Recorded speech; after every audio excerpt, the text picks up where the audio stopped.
Welcome to healthy food kitchen. நம்ம இன்றைக்கி வந்து வெங்காய புளிக்குழம்பு வைக்க போகிறோம். கேரளாவில் இதை வந்து உளித்தீயல்னு சொல்லுவாங்க. ரொம்ப டேஸ்ட்டாக நல்லாயிருக்கும். சாதத்துக்கு, இட்லி, தோசைக்கெல்லாம் ரொம்ப நல்லாயிருக்கும். சின்ன வெங்காயம் வந்து எனக்கு பிடிக்குங்கிறதுனால நிறைய எடுத்திருக்கேன். நீங்கள் ஒரு கைப்பிடி கூட எடுத்துக்கலாம். சின்ன வெங்காயம் பிடிக்கும்னா நிறைய வச்சுக்கலாம். சின்ன வெங்காயம் உடம்புக்கு ரொம்ப நல்லது. சளி தொந்தரவுகளுக்கு நல்லது. ஹேர் ஃபால்ஸ் இருக்கிறவங்க சின்ன வெங்காயத்தை நிறைய சேர்த்துக்கும் போது அந்த முடி கொட்டுறது குறையும். சின்ன வெங்காயம் நான் 2 கைப்பிடி அளவுக்கு எடுத்திருக்கேன். இவ்வளவு தான் எடுக்கணுங்கிற கட்டாயம்னா நீங்கள் எவ்வளோ வேணாலும் எடுத்துக்கலாம். கருவேப்பிலை கொஞ்சம், சின்ன நெல்லிக்காய் அளவுக்கு புளி எடுத்திருக்கேன். இதை தண்ணியில் ஊற போட்டு வச்சுருவோம். தாளிக்கிறதுக்கு கடுகு 1/4 ஸ்பூன், வெந்தயம் 1/4 ஸ்பூன், பெருங்காயம் கொஞ்சம், மஞ்சத்தூள் கொஞ்சம். இதுக்கு வந்து தேங்காய் எண்ணெய் ரொம்ப நல்லாயிருக்கும். தேங்காய் எண்ணெய் வந்து சமையலுக்குன்னு தனியாக தேங்காய் எண்ணெய் இருக்குது. புதுசாக சமையல் செய்கிறவங்களுக்காக நான் சொல்கிறேன். ஏதோ ஒரு தேங்காய் எண்ணெய் பேக்கெட்டை வாங்கிட்டு வந்து உடச்சி நீங்கள் ஓப்பன் பண்ணி ஊற்றிடாதீங்க. தலைக்கு தேய்க்கிறது தனியாக இருக்குது, சமையலுக்கு தனியாக இருக்குது. தேங்காய் எண்ணெய் 4 ஸ்பூன் எடுத்திருக்கேன். அரைக்கிறதுக்கு 1 கப் அளவுக்கு தேங்காய் பூ, சின்ன கப்பு 1 கப்பு,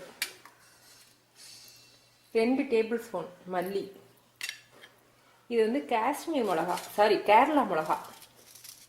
கேரளா மிளகா வந்து ரொம்ப உரைக்காது, ஆனால் கலர் கொடுக்கும். நான் ஒரு 8 மிளகா எடுத்திருக்கேன். நீங்கள் இந்த மிளகா இல்லைன்னா chilli powder, Kashmir chilli powder போட்டுக்கலாம் உங்கள் உரப்புக்கு தகுந்த அளவுக்கு. ஏன்னா நம்ம தேங்காய் வைக்க போகிறோம். மல்லி இருக்குது, புளிக்கரைசல் தண்ணி இருக்குது, புளி எலுமிச்சம்பழம் அளவுக்கு, சின்ன நெல்லிக்காய் அளவுக்கு எடுத்திருக்கேன். அதனால் அதுக்கு ஏற்ற அளவுக்கு நமக்கு உரப்பு வேணும்.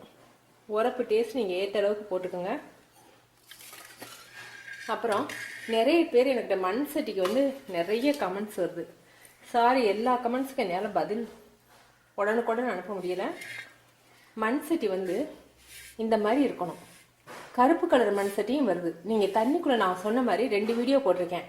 தண்ணிக்குள்ளே ஊற போட்டு நீங்கள் பார்க்கும்போது கலர் வரக்கூடாது. நிறைய பேர் பெயிண்ட் வாட வருதேங்கிறாங்க. நீங்கள் தண்ணிக்குள்ளே ஊற போடும்போதே அந்த பெயிண்ட் மிதக்க ஆரம்பிச்சிடும், தண்ணியோட கலர் மாறிடும். இது வந்து இயற்கையான மண்ணோட அந்த செம்மண் கலர். பின்னாடி வந்து அவங்க வந்து இந்த மண் சட்டியை சுடும்போது இந்த மாதிரி கலர்லாம் வரும். இந்த மாதிரிலாம் இருக்கக்கூடாதுங்கிறதுக்காக அவங்க என்ன பண்ணுறாங்க, அழகா இருக்கணும், பார்க்கையில் அழகா இருக்கணும்னு பெயிண்ட் அடிச்சிடுறாங்க. பெயிண்ட் அடித்த மண் பாத்திரத்தை நீங்கள் சமையலுக்கு தயவு செஞ்சு யூஸ் பண்ணாதீங்க. உடம்புக்கு ரொம்ப கெடுதல். தண்ணிக்குள்ளே ஊற போட்டு அது பெயிண்ட் வரக்கூடாது. இந்த மண் பாத்திரம் நான் யூஸ் பண்ண அந்த மண் சூடேற கருப்பு கலராக மாறிடும். இது வந்து நான் தினம் யூஸ் பண்ணுற பாத்திரம். இந்த மாதிரி கலரில் இருந்தது, இந்த மாதிரி வந்துருச்சு பாருங்க. அந்த மண் சூடு ஏற இந்த மாதிரி வந்துடும். இது நான் இப்போ 2 நாள் ஊற போட்டு வச்சு க்ளீன் பண்ணி வச்சுருக்கேன். பெயிண்ட் கலர் வந்துச்சுன்னா நீங்கள் யூஸ் பண்ணாதீங்க. பூ தொட்டி இருக்கு இல்லையா, மண் தொட்டி, அதுக்கு என்ன பண்ணுவாங்க, அழகாக இருக்கணுங்கிறதுக்காக காவி கலர் அடிப்பாங்க. அது மாதிரி இந்த பாத்திரங்களும் சீக்கிரம் சேல்ஸ் ஆயிடணும், பார்க்கையில் அழகாக இருக்கணும் அப்படிங்கிறதுக்காக அவங்க வந்து கலர் அடிச்சிடுறாங்க. கலர் அடித்த பாத்திரம் தயவு செஞ்சு யூஸ் பண்ணாதீங்க. இன்னைக்கு இதை வச்சு தான் நம்ம செய்ய போகிறோம். இப்போ எப்படி செய்யுதுன்னு பார்க்கலாம். நான் இப்போ 1 ஸ்பூன் தேங்காய் எண்ணெய் ஊற்றியிருக்கேன். மண் பாத்திரம் முத அடுப்பில் வச்ச உடனே ஹீட் ஆக கொஞ்சம் லேட் ஆகும். தாளிக்கிறதுக்கு மட்டும்தான் கொஞ்சம் லேட் ஆகும். அப்புறம் நீ அடுப்பு அமர்த்தின பிறகு ஒரு 5 நிமிஷத்துக்கு அந்த சாம்பார் கொதிச்சுக்கினே இருக்கும். மண் பாத்திரத்தில் வைக்கும்போது சமையல் ருசியாக இருக்கும். ஒருத்தங்க எனக்கு சொன்னாங்க, கமெண்ட்ஸ் அனுப்பியிருந்தாங்க, மண் பாத்திரத்தில் சமைச்சிட்டு அவங்க மூட்டு வலி குறைஞ்சிருச்சான். மண் பாத்திரம் வந்து உடம்புக்கு ரொம்ப நல்லது. யூஸ் பண்ணுறதுக்கும் ஈஸியாக இருக்கும், கழுவுறதுக்கு ரொம்ப ஈஸியாக இருக்கும். எண்ணெய் பிசுக்கெல்லாம் ரொம்ப ஒட்டாது. நீங்கள் எந்த லிக்யூட் வச்சு வேணாலும் நீங்கள் கழுவலாம். சுத்தமாக கழுவிட்டீங்கன்னா போதும், நான்ஸ்டிக் மாதிரி உடனே போயிடும். தேங்காய் எண்ணெய் இப்போ வந்து நம்ம வந்து 1 ஸ்பூன் ஊற்றிருக்கோம். மல்லி, மிளகாய்,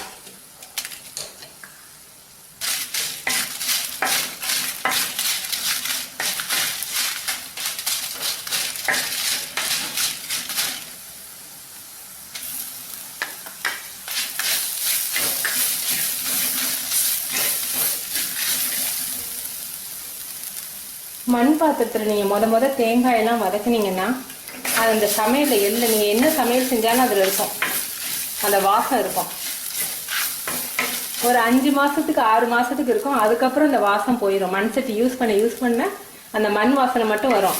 நீங்கள் தேங்காய் நெய் ஊற்றி தேங்காய் வதக்கினா அந்த வாசம் ஒரு 5 மாதத்துக்கு இருக்கும். பாத்திரத்தோட ரேட் எல்லாரும் கேட்குறாங்க. இந்த பாத்திரத்தோட ரேட் வந்து 70 rupees, 70 ரூபா. 70லேருந்து 150 ரூபாய்க்குள்ள தான் இருக்கும் மண் பாத்திரங்கள். அதாவது நான் சொல்கிற விலை வந்து நீங்கள் கிராமங்களில் வாங்கினா, மதுரையிலே தான் இந்த ரேட் தான். சென்னையில் எங்கே கிடைக்கும்னு எனக்கு தெரியல, நீங்கள் நெட்டில் தேடி பாருங்கள்.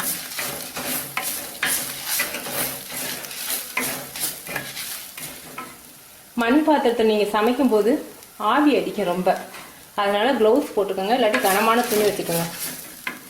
போதும், வதக்கிட்டோம். இதை நம்ம மிக்சியில் அரைச்சிருவோம்.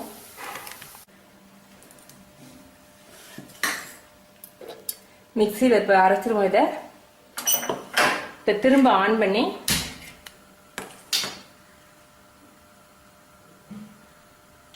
மூணு ஸ்பூன் ஆயில் ஊற்றிருக்கேன். புளிக்குழம்புக்கு கொஞ்சம் ஆயில் கூட வேணும். அடுப்பை சிம்மில் வச்சுருவோம். எண்ணெய் சட்டி காஞ்சிருக்கு, எண்ணெய் காயட்டும்.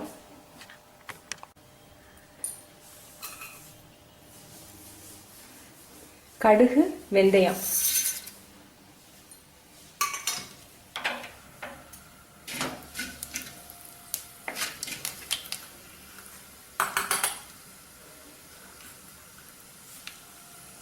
பெருங்காயம் ஒரு சிட்டிகை அளவுக்கு,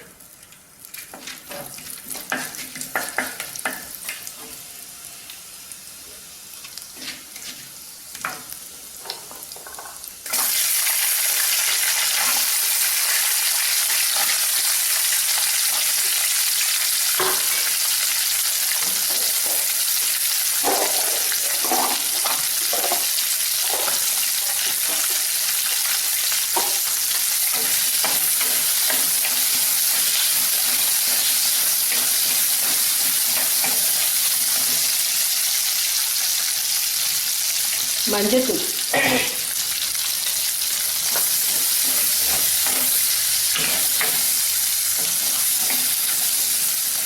நல்லா வெங்காயம் கலர் மாறட்டும்.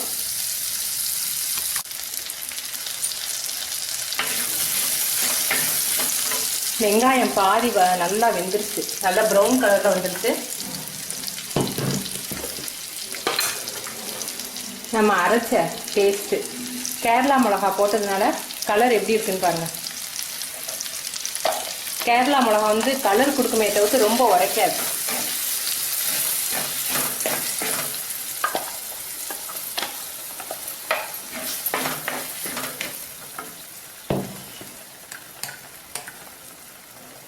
உப்பு தேவையான அளவுக்கு சேர்த்துக்குவோம். உப்பு வந்து எப்போவுமே பிளாஸ்டிக் டப்பாலையும் சில்வர் டப்பாலையும் வைக்காதீங்க. இந்த மாதிரி மங்கு பாத்திரத்தில் வச்சுக்கோங்க. சில்வர் ஸ்பூன் போடக்கூடாது. சில்வர் ஸ்பூன் போட்டிங்கன்னா ஸ்பூன் துருப்பிடிச்சு பொத்து போயிடும், ஓட்டையாக போயிடும். ஊறுகாய்க்கும் உப்புக்கும் சில்வர் ஸ்பூன் யூஸ் பண்ணக்கூடாது.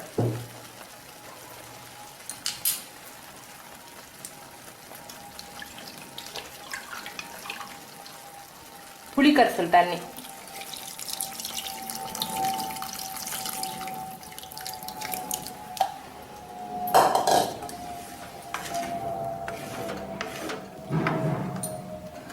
உப்பு உரப்பு போதுமானு பார்த்துக்குங்க.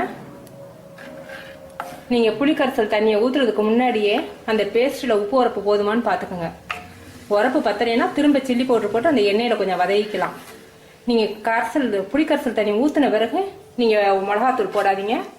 மிளகாத்தூள் பச்சை வாடை வரும். நல்லா கொதிக்கட்டும். ஒரு 8 நிமிஷமாவது நல்லா கொதிக்கட்டும்.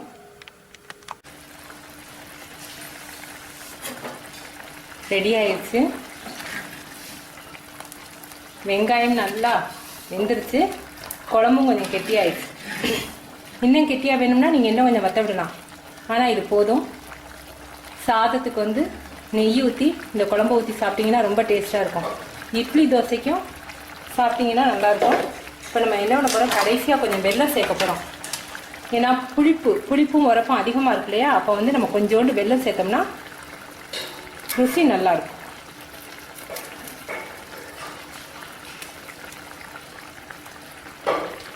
ருசி நல்லாயிருக்கும். இன்னொன்று உடம்புக்கு நல்லது. புளிப்போ உரப்போ அதிகமாக இருக்கும்போது அசிடிட்டி மாதிரி ஃபார்ம் ஆயிரும் வயிற்றுல, புளிப்பு ஏப்பமாக வரும். அந்த மாதிரிலாம் வரக்கூடாதுங்கிறதுக்காக தான் வெல்லம் சேர்த்துருக்கோம். இது வந்து கருவேப்பிலை என்ன பண்ணியிருக்கேன், அலசி ஒரு துணியில் காய வச்சு, வீட்டிலையே நீங்கள் நிழலில் காய வைக்கலாம். சன்லைட்டில் காய வச்சிங்கன்னா சத்து போயிடும். காய வச்சு இந்த மாதிரி பொடி பண்ணி வச்சுருக்கேன். இது போட்டோம்னா ரொம்ப வாசமாக, அந்த கருவேப்பிலை வாசம் கடைசியாக ரொம்ப நல்லாயிருக்கும். உங்கள்ட்ட இருந்துச்சுன்னா நீங்கள் போடலாம்.